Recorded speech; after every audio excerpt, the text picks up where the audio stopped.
Hello everyone, Jacquie Edwards here for Live at Lunchtime. And today I want to continue on a bit of a theme that we talked about last week. So I'm just thinking back to Friday when I was on quite late, but talking about spreadsheets and reviews basically.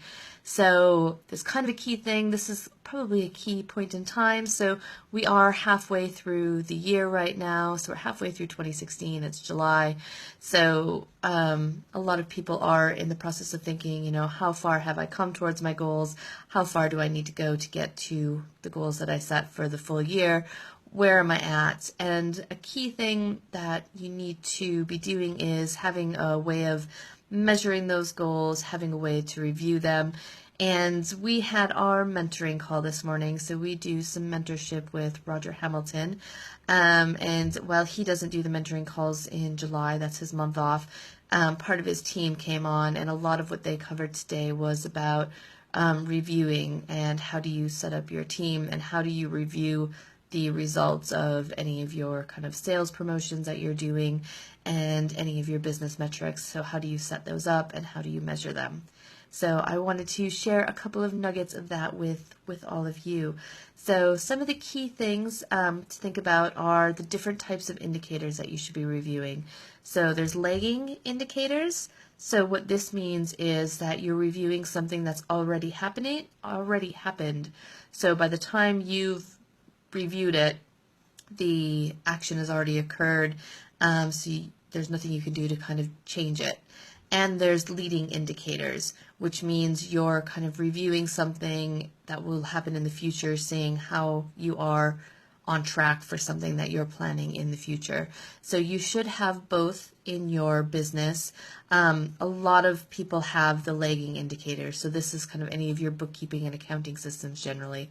These are all lagging indicators because you're looking at, a monthly, a quarterly, an annual financial statement. Those are lagging indicators because it's showing you how you performed, last month, last quarter, or last year. So looking at those numbers and that information is really important to, checking the results of your business. Oh, I'm going to sneeze, sorry. But you also need to be looking at things that are going to tell you how you're doing going forward and how you are on track to reach some of the goals you set. And some of these are, and I would say I'll focus a bit more on these because most people already have, or you should have, or about the kind of financial indicators that you should be looking at, so those lagging indicators. Whereas the leading indicators is where I see that a lot of people don't have any measurements or kind of key rhythms for review in place.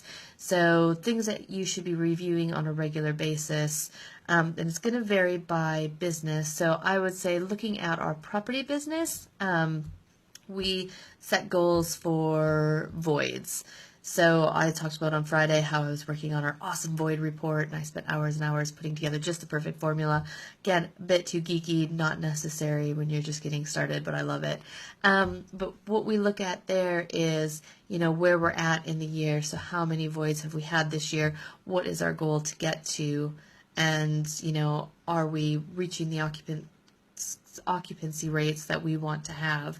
So looking at it halfway in through the year, if we've had one room empty every month, is that where we want to be? What did we plan on the 1st of January? So if we've said, we want to have 85% occupancy across our HMOs, and I'm just making these numbers up right now. So ideally, you'd want more than 85% occupancy generally. But if we were shooting for 85% occupancy and we're looking at it in July and we've got 65% occupancy, we're not doing as well as we had planned on doing. But the year isn't over, so it gives us a way to say, all right, we're not doing as well as we thought we would need to do. What can we do to get back on track to get that 85%?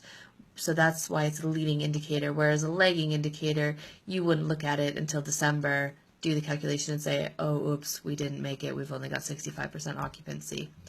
Other things you can do this for. So again, if you're just getting started and you've got a goal of getting, buying 4 properties this year. So say you want to buy 4 HMOs. Again, you're going to want to kind of break that down into quarterly reviews, maybe monthly reviews. So what do you need to do on a monthly basis to get to that? What do you need to do on a quarterly basis to get to those 4 properties? And how are you measuring it? So again, we're in July, halfway through the year. How many properties have we bought? Oh, we've bought, 2 properties. Yeah, that looks like right where we should be. We're halfway through the year. We've hit half of our numbers. We're on track. If we haven't bought any properties and we're in July, then we have to look, is that what we planned on doing? What do we need to do to make sure we can get to the 4 that we planned on doing this year? So it's setting goals like that up. You can do it with staffing. So, what kind of staff do you need to have in place? What are your goals for staff levels? All of that type of thing. So you should have lagging and leading indicators in your business, and those are going to be kind of personal to your business and what you're focusing on at the time.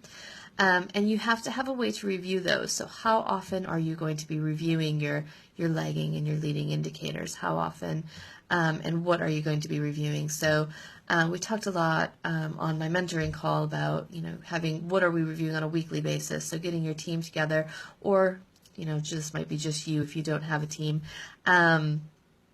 Getting, what are you reviewing on a weekly basis? Just something kind of quick that you can do in maybe 15 minutes to a half an hour to say, am I on the right track for the week? Then what are you doing on a monthly basis to get, yourself and the team together to review something a bit more?